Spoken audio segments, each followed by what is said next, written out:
বাংলাদেশ এখন কার্যত একটা যুদ্ধ পরিস্থিতির মধ্যে দিয়ে রয়েছে।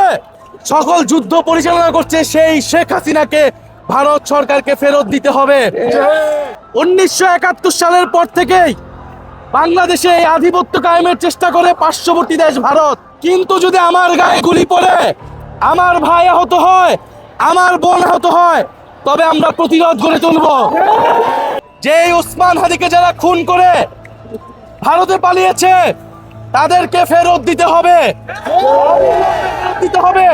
তাদেরকে ফেরত দেওয়ার আগ পর্যন্ত ভারতের সাথে আমাদের কোনো ধরনের সম্পর্ক থাকতে পারে না। 1971 সালের পর থেকেই বাংলাদেশে এই আধিপত্য কায়েমের চেষ্টা করে পার্শ্ববর্তী দেশ ভারত। বাংলাদেশের রাজনৈতিক, অর্থনৈতিক, সাংস্কৃতিক সকল লড়াই এই আধিপত্যবাদের বিরুদ্ধে সংগঠিত হয়েছে। আমরা কখনো সফল হয়েছি, কখনো ব্যর্থ হয়েছি। জুলাই গণ অভ্যুত্থানের পরে আমরা আর ব্যর্থ হব না।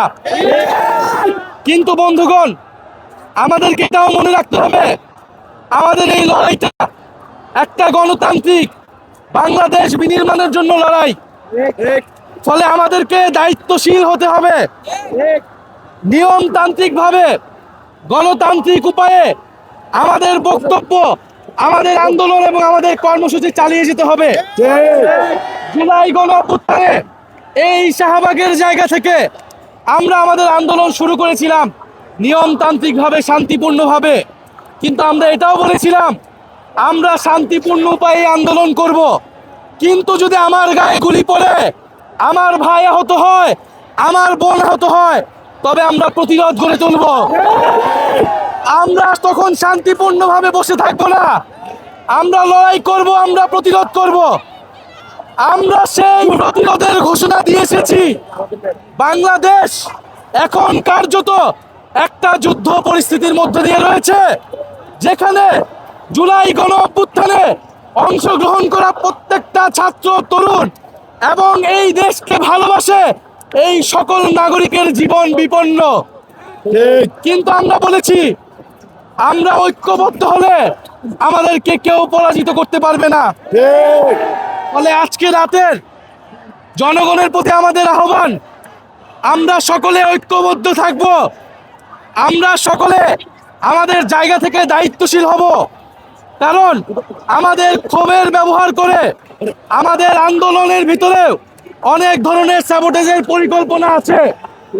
এই সময় নয় জাতিকে বিভক্ত করার, এই সময় আমাদের লড়াইয়ের গতিমুখকে যারা অন্যদিকে নিয়ে যেতে চায় তাদের প্রতি আমাদেরকে সতর্ক হতে হবে।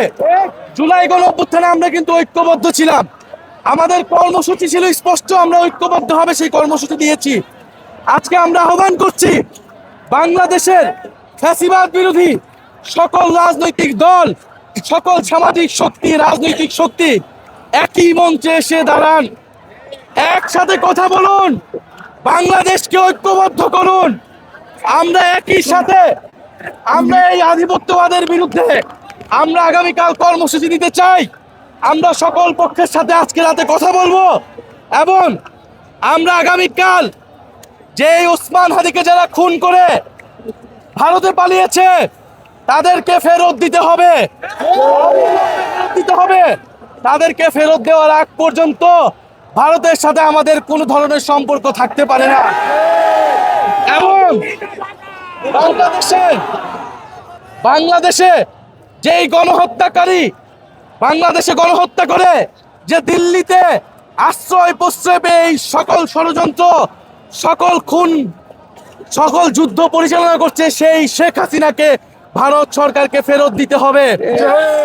অবিলম্বে শেখ হাসিনা এবং জুলাইয়ের যত খুনি রয়েছে, শরীফ ওসমান হাদি যত খুনি রয়েছে তাদেরকে ফেরত দিতে হবে। প্রিয় বন্ধুগণ, 5ই আগস্টের পরে আমাদের লড়াই স্থগিত হয়ে গেছিল, সেটা আমাদের ভুল ছিল, আমরা এবার আর ভুল করব না। এই লড়াই আমাদেরকে অব্যাহত রাখতে হবে।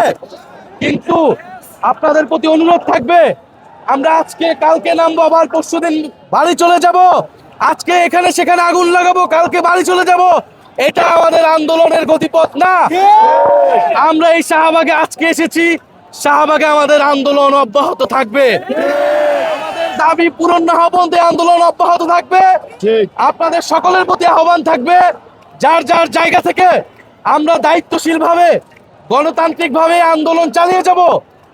যারা এই আন্দোলন এবং জনগণের ক্ষোভকে ব্যবহার করে আন্দোলন বিপথে নেওয়ার চেষ্টা করবে, তাদের প্রতি আপনারা সতর্ক থাকবেন।